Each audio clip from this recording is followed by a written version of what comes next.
নমস্কার, আমি মিশুক চ্যানেলে স্বাধীনতা দিবসে আজ শোনা যাক ছন্দে লেখা একটি গল্প। সেই ছেলেটা। গ্রামের পথ, তাতে দুপুর, পথটি স্বভাবতই ফাঁকা। কেবল ওই রাস্তায় একটি ছাত্র এগোচ্ছিল একা।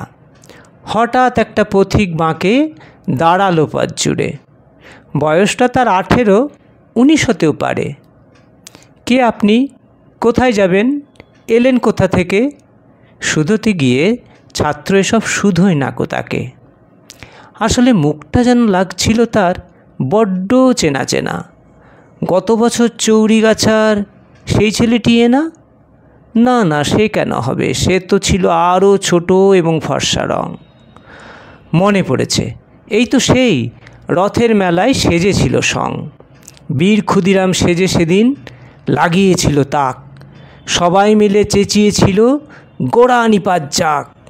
ছেলেটি যখন এসব কথা ভাবছে মনে মনে, পথিক হেসে বলেন, ভাই স্টেশনটি কোনখানে? ছেলে বলে, স্টেশন তো নেই, রয়েছে নদীর ঘাট। নদীর ঘাটে নৌকো আছে, ঘাট পেরোলেই হাট। হাটের থেকে 1 কিমি টাক গেলেই ক্ষুদিরাম। ছোট্ট স্টেশন, লোকজন কম, বড্ড ছিমছাম। চমকে পথিক শুধোয় তাকে, কেই ক্ষুদিরাম? রায়বাহাদুর নাকি রাজা? খুব বুঝি তার দাম? ছাত্র বলে, রাজাও নয় গজাও নয়, তবুও তিনি দামি। দেশের জন্য প্রাণ দিয়েছেন, ধন্য মাতৃভূমি। পথিক বলেন, খুশি হলাম, আমিই ক্ষুদিরাম। কত বছর ধরে ঘুরি শহরগঞ্জ গ্রাম। স্টেশনে যাই, স্ট্যান্ডে যাই, দেখি মানুষজন। ভালো লাগে স্বাধীন দেশের স্বাধীন বিচরণ। তবুও মনে প্রশ্ন জাগে, কেউ রেখেছে মনে সেদিনে যার হাস্য মুখ আত্মবলিদানে?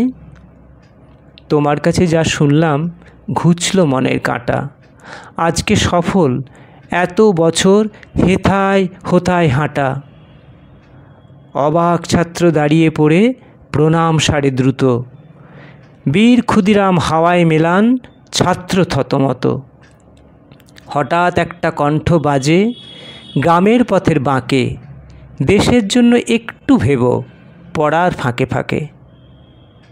শেষ হলো আজকের গল্প, ছন্দে লেখা গল্প।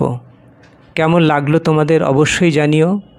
আর ভিডিওটি যদি ভালো লেগে থাকে তবে লাইক, শেয়ার, কমেন্ট করতে ভুলো না।